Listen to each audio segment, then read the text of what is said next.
There was no kind of joy, there was no kind of, oh, today's a great day, it's amazing, I'm going to have the best day. Everything was really hard work. And until I was driving along the motorway, I was going to a meeting, and I hadn't even checked to see whether I needed fuel in my car. It was just like automatic pilot, just get there, do the meeting, get home kind of thing. And I realised that I did need to get some petrol. I pulled over at the service station on the motorway, and I kind of just clocked the empty on the petrol gauge, and I just thought, I'm empty the way this car, and the car's empty.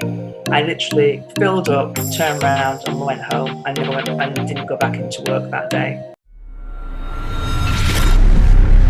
Amos Madra. Josephine Perruzza, founder of You in Mind. How are you? I'm very well, thank you. Yeah, I'm good. Nice to meet you. Thank you so much for joining us here today. I heard you speak recently, and it was just incredible. It's just one nugget after another. You've got a wealth of wisdom about you. Tell us about yourself. Tell us about You in Mind and how long you've been doing this. Okay, so I can tell you about my kind of career. First of all, perhaps that's probably a good place to start. So I worked in the NHS for nearly 30 years. I was a general and mental health nurse. And obviously, if you work somewhere for 30 years, you must really love what you do. And nursing is one of those kind of vocational careers, really, where you are constantly serving the people that you're looking after and caring for. And you meet some incredible human beings that overcome a lot of adversity and a lot of struggles, but also their families and carers, which I think, whilst they don't get a lot of mention when you think about nurses looking after patients in the NHS, you become very close to a lot of families and carers, with people staying in hospital for long periods of time. So that was my career for 30 years. In the last 5 years, I decided to make some career changes because I experienced my own burnout through working really hard, looking after a very young family, becoming a single parent, which wasn't kind of in my life plan, but these things do happen. And so I had to make a decision, about 5 years ago, to actually decide on what was the best thing for me and my family. And at that time, the best thing for me and my family and my own mental health and well-being was to leave my job and take a massive leap of faith, really, because it wasn't planned that way, but it was a really big leap of faith that I would do something with the skills that I'd learned as a nurse and what I'd built up in my career, and continue to help other people. Yeah, sounds like an incredible journey. Of course, helping, supporting your clients from the hospital settings to go into a more personal one-to-one where they're coming to you this time rather than you going to them. It's almost like a push-pull sort of thing. Do you find there's a big difference in what you do now versus what you did in a clinical setting? I think definitely, because one, it's not a clinical setting. So, you are going into businesses, and I have my one-to-one clients. So it's really up to them to kind of take responsibility for their own mental health and well-being. I can help them and give them lots of tools and lots of tips and support them, but they actually have to want to improve and get better themselves. As when people are in hospital, they're so unwell a lot of the time that is taken away from them for many people, particularly in mental health, because it may be that they've been, detained under the Mental Health Act. So, that means a lot of rights and responsibilities have been removed because they're not in a position to be able to make what's deemed to be sensible, healthy choices for themselves. As now, when I go into a business, it's very much about what the employers are wanting for their organization and for the health and well-being of their employees as well. Is it more group coaching that you're doing, or do you have one-to-one sessions? I do have one-to-one. I do one-to-one coaching as well. So the one-to-one, the people that I see one-to-one, they make a decision that actually they need help with something in their life, that they're either repeating a cycle and a behavior that's actually not getting them anywhere, or it's becoming to cause them an awful lot of pain. And I believe that people will only change when that pain outweighs anything else, that they're in so much emotional pain that they have to do something different rather than keep going backwards and forwards or round and round, repeating those cycles and patterns of behavior that a lot of people do, because they don't have the awareness maybe initially, but then through a coaching process or a counseling process, they're beginning to see and they're beginning to gain awareness, and they're beginning to realize, oh, that when I do this, that happens, and when I do that, I feel better, but when I go back to doing that, life isn't good again. So it's about really helping people to bring that awareness around their behavior, the patterns that we all repeat. We're not none of us are immune to that. We all do it, but it's about making decisions to actually not want to do that anymore. Yeah, I think it's interesting when you think about Maslow's hierarchy. Of course, you've got your basic need for food, for water, for air to breathe. Yeah. And then there comes a stage in your life where you're not moving, you're stagnant, and it's within us, it's innate within us that we have to keep moving and keep progressing.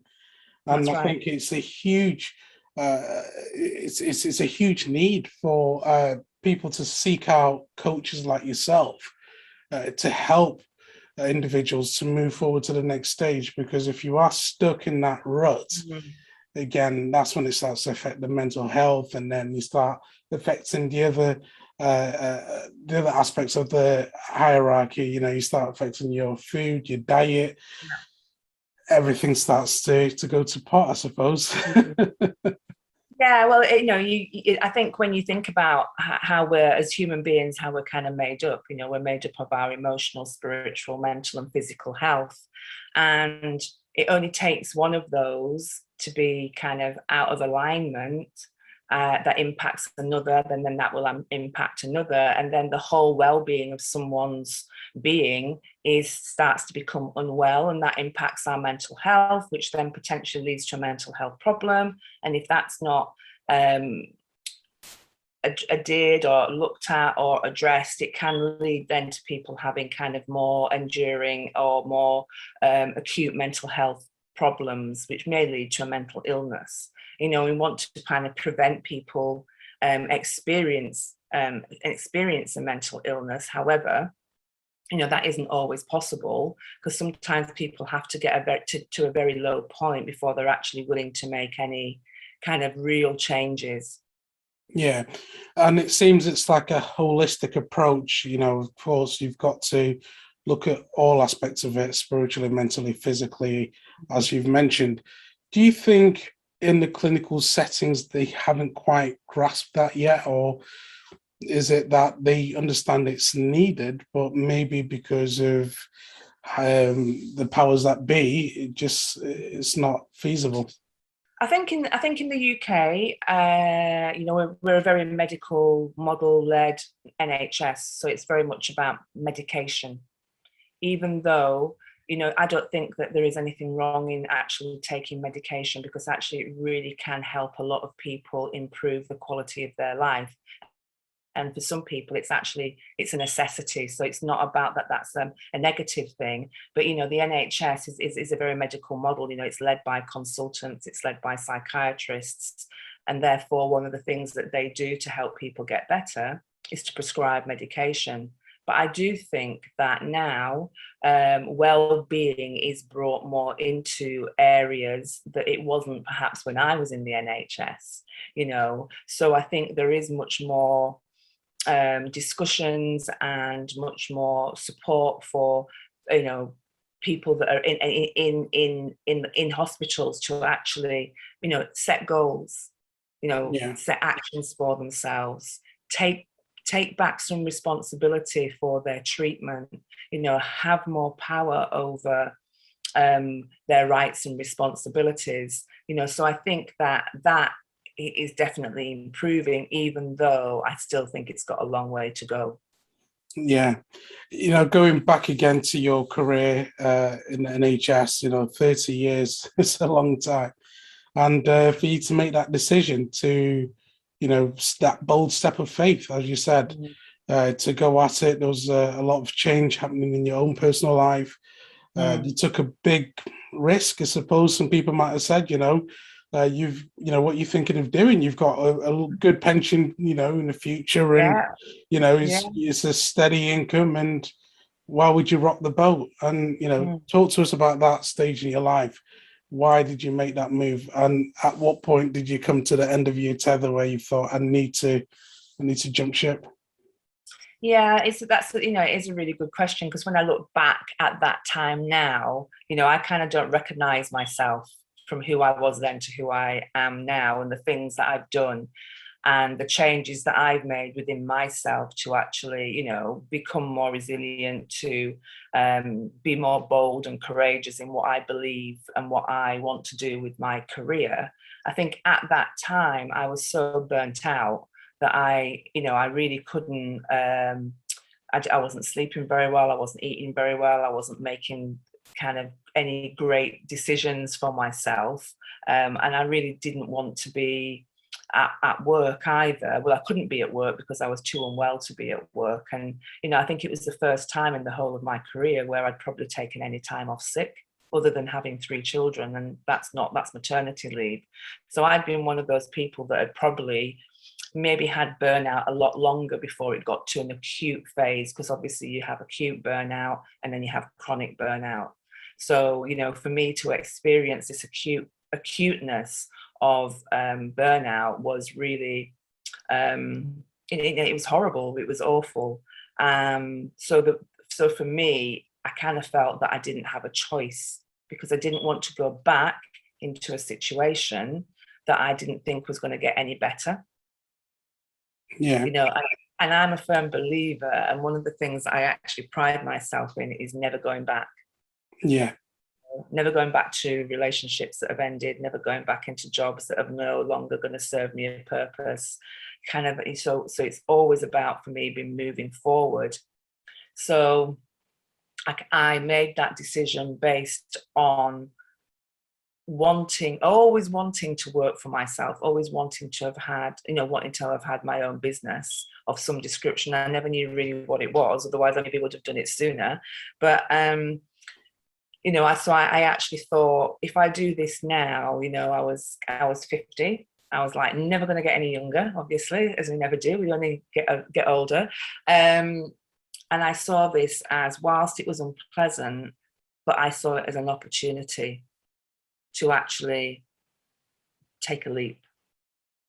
Yeah. Just do something out of being bold and courageous, and see what happens. Because I had to create the space for something to happen, because if I didn't, it was never ever going to happen. Yeah, absolutely. I think there's just so many questions I could ask you in relation to this. Let's go back to the 2 types of burnout. Yeah.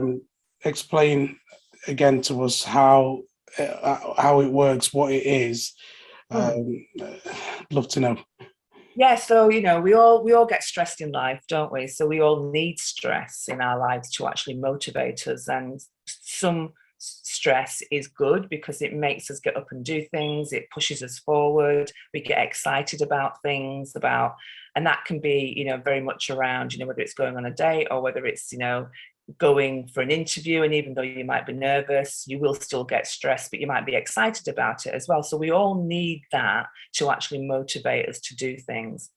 Then there's the stress that, so you how many people would you have asked maybe in a week, oh, how are you doing? Oh, I'm really stressed. It's quite a lot, isn't it? You would say, oh, I'm really stressed, particularly at this time of year, kind of Christmas time, winter months, weather, finances, Christmas coming, now we've gone back to having to wear face masks in shops and things like that. And, are people going to be thinking, oh, are we going to end up in another lockdown? So there will be a lot of underlying stress for people that they're perhaps not acknowledging. Yeah. So our bodies will always tell us. Our bodies are amazing. They do some great things, and they really give us warning signs when things are not going right. So for some people, that will be very much about physical signs. So it may be that they feel a little bit kind of panicky in certain situations. They notice their heart rate increasing in certain situations. They might get kind of sweaty palms and begin to kind of look a bit flushed.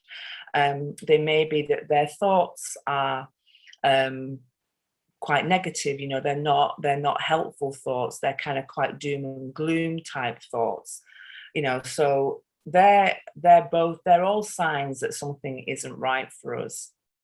So we can do something at that point to prevent it from becoming acute or chronic stress, because it's when it gets into the chronic stress, that's when the burnout begins to start, because our bodies and our minds, it's shutting down on us constantly. We're not taking any notice of the warning signs. And I had warning signs. I just was too busy. I was too important to actually do anything about them. But that was a detriment to my own kind of mental health and well-being, my physical health as well. And that's when the burnout begins to take hold, really.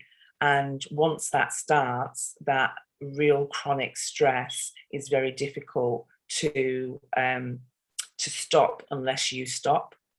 And the way it made me stop was I was exhausted. I felt that I'd get up in the morning and I'd had to have energy for about 5 minutes, and then it would just be zap the life out of me. My thoughts were very, very negative, and it was like I didn't want to do it, but I found myself doing it. And I felt like the only way that I could describe it was I felt like I was walking in treacle every single day to get through the day. There was no kind of joy, there was no kind of, oh, today's a great day, it's amazing, I'm going to have the best day. Everything was really hard work. And until I was driving along the motorway, I was going to a meeting, and I hadn't even checked to see whether I needed fuel in my car. It was just like automatic pilot, just get there, do the meeting, get home kind of thing.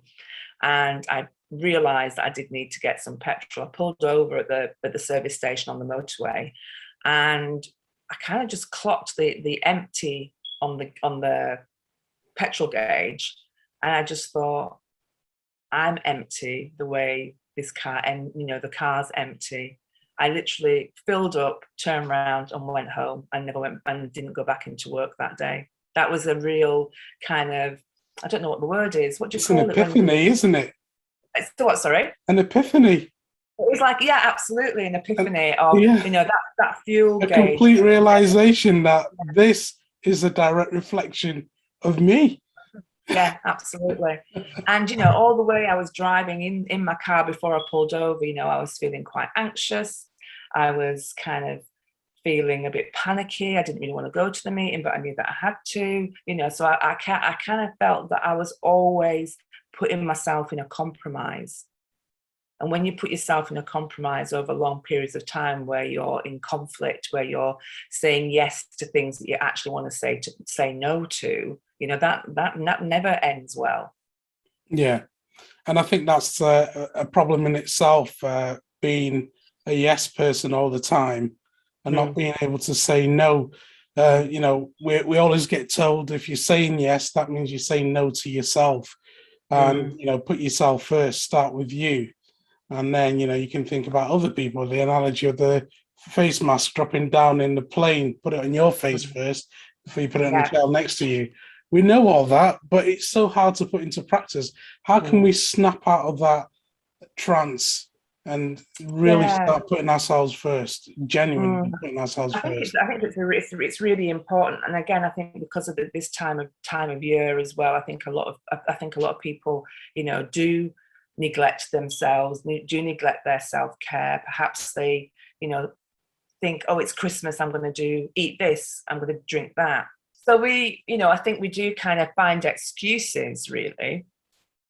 So we don't always look after ourselves because perhaps our self-esteem is so low, so we don't feel we have any worth or any value to do, to do the good things for ourselves. And I think it's really hard to snap out of that. I think it's something that comes when you've had an experience that you haven't wanted to have, that you didn't expect, that has actually shocked you and made you think, actually, that's my mental health, that's my physical health, or that was a close shave that I've just had on something there. And for some people, that still isn't enough. Yeah. And I think when I hear this, ultimately, it's about being happy, being content. And sometimes it means taking a step back. It could be taking a step back financially. But if you're happier, money doesn't mean anything. You can step back, and as again, when I think about that transition you were making, these days it's almost a trend for everybody to. I know the pandemic's had an impact. Lots of people are considering their careers, and that's because they've had time to reflect, whereas before the pandemic there wasn't any reflection. We were all in a rat race.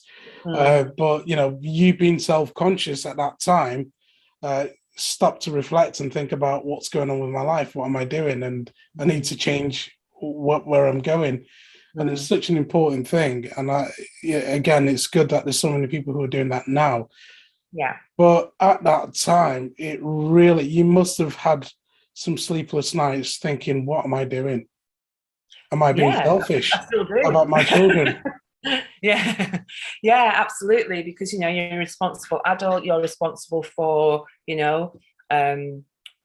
providing all the comforts and, necessities that your family need.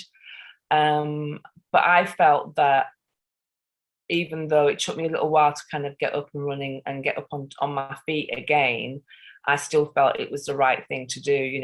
I kind of really felt that I was learning a lot about myself. I was resourceful, that my mental health was getting better as well, in which case that I was happier. I was a better parent because I wasn't a very good parent when I was burnt out. I kind of felt that I missed a lot of things because I was so exhausted with a young family, because I still had to be the parent to my children regardless of what was going on for me.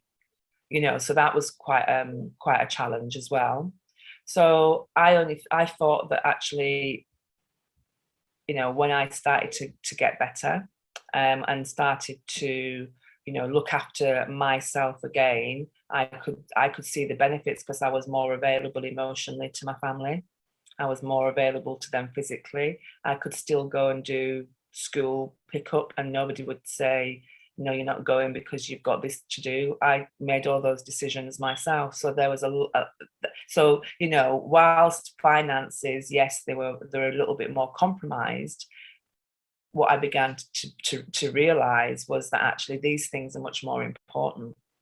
I could go to an activity, I could go to a school play without anybody saying to me, actually, you need to be in that meeting.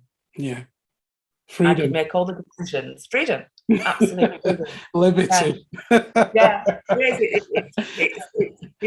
It's freedom.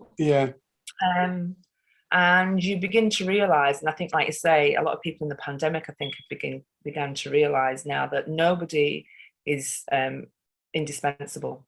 Not one person in an organization is indispensable, because you will be replaced the minute you leave. If not before you leave, actually, in some jobs. Exactly. And I think that's been really brought to light, I think, through the pandemic, which is a good thing. But it's also, I think, made people think about their identity and where they place their identity and why they place it in something that actually, if they left today or they were made redundant, they would be replaced so quickly. I think a lot of things have worked out really well for so many people. Of course, technology playing a big part has helped speed up the process so that people have that confidence to go out and make those decisions, because they can connect with anyone anywhere in the world. So that definitely has an impact in how we connect with each other these days. But employees are learning. that employees have wisened up and have seen that they can go out there and survive and be independent and have that freedom. And nothing better than that. Being able to be there for your children whenever they need you and giving them the time that they deserve. And that happiness is more important than anything else. Definitely. But I also think for me, looking back, what I believe that it has done, because when I observe my children, they're 19, 17 and 15, I think it demonstrates that they don't have to do the same thing forever. That they don't have to stay stuck. That as they're all girls as well. So as a female, they can make powerful choices for themselves, and they don't have to stay in situations when they're not happy. So I think there's a very strong message that I've given them, to actually to about being free, independent.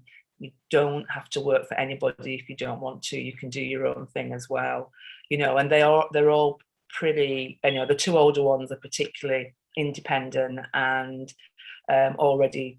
My middle child, she's self-employed already at 17. So, somewhere that's kind of had an impact on her. But I think it's a very, very strong message that, one, you can recover from something, and you can recover from burnout. It just takes quite a long time.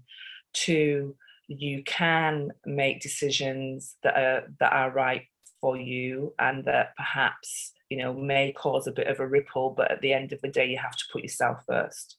And then three, it's about just making choices that are that are going to benefit you in the long run. And is that your go-to every time? Is that your manual for life? Do you always reflect on that before you start your day? Am I following these plans to the letter? Because I can imagine, your business is picking up. Everybody wants you to come to the offices and help their staff.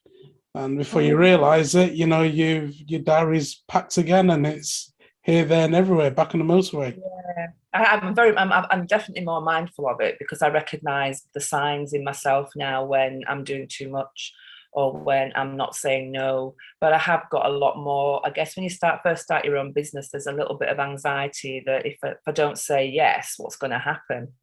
But now I'm quite happy to say, no, I can't do that. Or no, I'm not available on that day, rather than, just like pack out my diary and then make a mess of things or just not have the space. And I do it because I think it's really important to provide my clients and the businesses that I work with value. And I can't do that if my mind's full of other things that shouldn't be there. And again, when you look back in reflection, it's been such a positive experience, even though at the time back then it was, you're stressed, and of course, the anxiety and your stress levels are really high. But you can see how it's positively impacted your children, because they've gone out and started their own businesses. They're doing things which you could only have wished for. They've realised that you don't have to be in one career for the rest of your life. You can have portfolio careers. You can run your own business. You can do what you want. You can have freedom. And again, that is a positive impact on them. When you look back, would you have done anything any different, or are you happy the way things worked out? I believe that we're all sent things to test us, to experience, and it's what we do with them that makes the difference. Obviously, I would like to have not have had burnout, but actually, if I hadn't have had the burnout, would I have made the moves that I did? Probably not. I would have probably just stayed in the NHS and drawn my pension, and probably may have excelled in my career, but I would never have done what I believe I'm meant to do. So that for me is really important part of the whole journey, really. Yes, looking back, I wish I hadn't have had burnout, but then actually my burnout has led me to so many breakthroughs in my life that can then help other people either not experience that or know that there is the chance that they can recover, and that recovery is possible. Yeah. And again, the recovery is possible. There isn't the end for anybody listening to this and thinking, I feel burnt out. There is hope in that. Joe, you've explained that for us today. And I think for me, the one thing that keeps coming back is that freedom that you've got, that happiness that you've got, that joy that you've got, and that's irreplaceable. Absolutely, 100%. Yeah. And some days it's not always like that, that's the reality. But most of the time, that sense of freedom, that sense of, what brings me joy is working with people and just watching them really excel, see things about themselves. And when they see that, they light up, then that's gold for me. That's just like, that's exactly where I've seen what I've seen, but you're seeing it now. And it's the same, if I do work within organizations, because, you don't go into an organization doesn't ask you to go in to find a whole load of problems, because they know there's a load of problems anyway. What they want you to do is help them to explore solutions, what will make things easier, what will make things better. But the way that I work is, I always say, I will not stick a plaster on anything. We have to unpick first before you can heal. And not everybody likes that, because some of them want, just do this, let's do that, a little tick box exercise here and there. And I'm very honest, and I'll say that I'm not your person for that. Yeah. And I might be turning down an awful lot of money at that point. Yeah. But I'm not going to compromise what I believe is right around strategies around mental health in the workplace, around what I think employees can really benefit from, but to do that, it takes courage to say, yes, this is what we want to do. It takes a lot of time and a lot of hard work and a lot of kind of willing to kind of be open and honest about what's really going on. And when but the benefits of that are always going to outweigh putting a sticking plaster on it and having the same problem surface year after year after year, sickness levels increasing, people leaving the organization because they don't feel valued, managers burn out because actually, your managers are the group of people in any organization that are your biggest asset. All employees are an asset, aren't they? But your managers, that middle layer of managers that are caught between the employees and the leaders, really, they're your biggest asset in an organization. And if they're not skilled and equipped, they can also become your biggest risk. Wow. And I think people, that's just my own kind of thought leadership. No, it's absolutely true, because they are the glue, aren't they? They are the one that absolutely keep it they all know together. Everything about their teams. They know. Most managers will know, who their best employees are, the ones that need some help, the ones that are really struggling with something, the ones that are really miserable and unhappy. But also, who knows that about the manager? The managers, they're in the ditches, aren't they? So they know exactly what's going on. They've got the ears to the ground, but they've connected with the employers and they know exactly what the company is trying to aim, or what the targets the company has. And again, definitely. I suppose we could go on with this. Oh, easily. Easily. Don't get me started on that. So for our audience, there'll be lots of people who, just hearing what you said, would love to connect with you. I know you've got a podcast as well. How can the audience connect with you?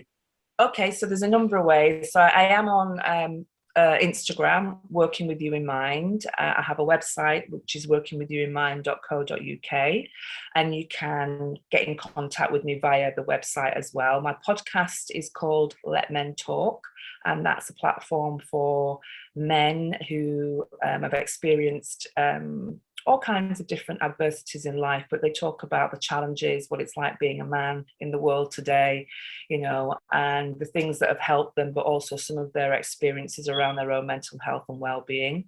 So I guess that's helpful for both men and women to listen to as well. I think it's helpful for men because it's about being able to identify so they don't feel that they're alone with perhaps some of the issues that they may be feeling that they can't talk about.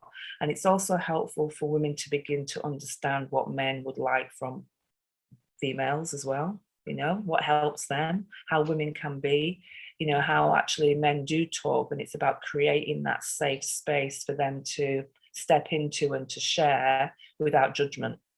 Yeah. Wow. And that's available on Spotify. Get that one in. And Apple. Jo Perruzza, thank you so much. It's been an absolute joy talking to you, and again, hearing your wisdom, your experiences, and there is hope, you know, for anyone listening who's got that burnout and feels that they're at the end of their tether. There is hope. And even though you're sat at a service station, your tank's on empty, your mind and your life feels on empty, there is hope. There is hope. Definitely. Thank you, Jo. Thanks. Yeah, thank you very much. Thanks.